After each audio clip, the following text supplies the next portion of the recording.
There's food everywhere, folks. And when I say everywhere, I mean everywhere. I'm on break between jobs right now, and I'm enjoying this beautiful weather. And folks, right behind me, there's a little island in the middle of a busy parking lot, and there's food here.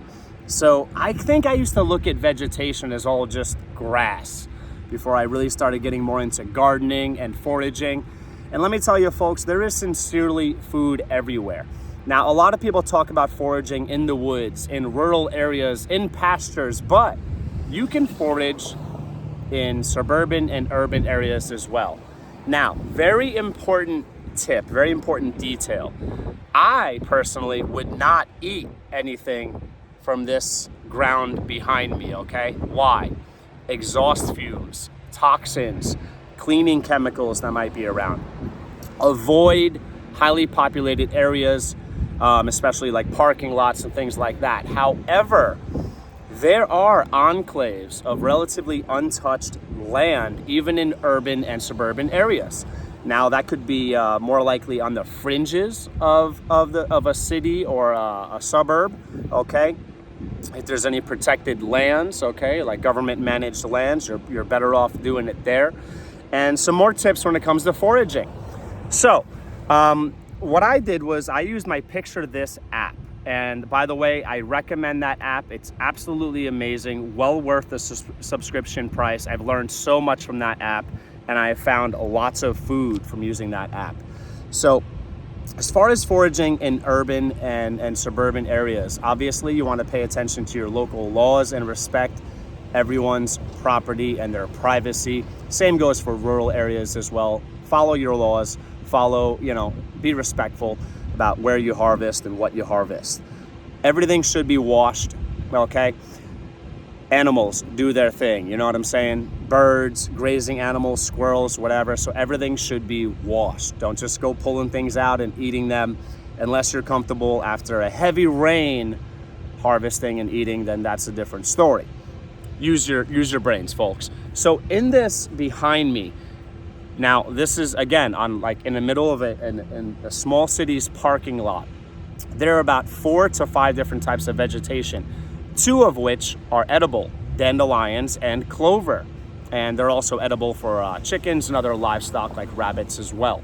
So it's very important to learn about foraging because number one, for survival purposes, okay? You never know if times get, and I think they will, get tougher.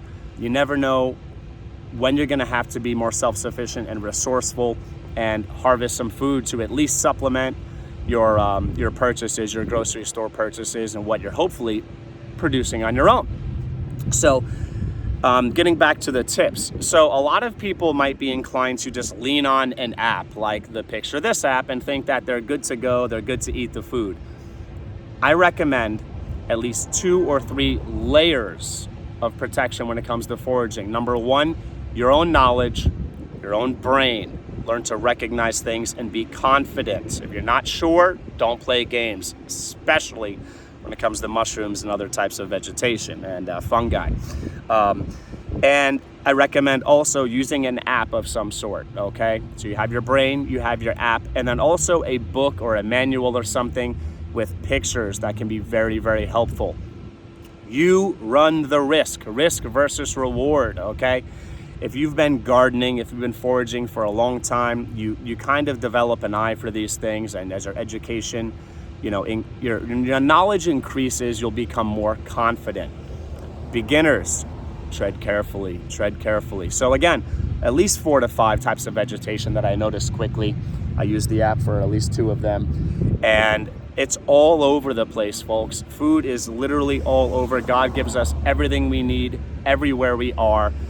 Even though man tends to destroy ecosystems and not be good stewards of what God gave us, there are still resources all around you. So gain that knowledge. And another reason to be learning about foraging is self-sufficiency. The more you are self-reliant, the more you can unplug from this broken food system that people are dealing with all around the world. And that, Another benefit of that is everything you harvest, whether you're producing it on your own or foraging, is less you need to buy, okay? So you can save money.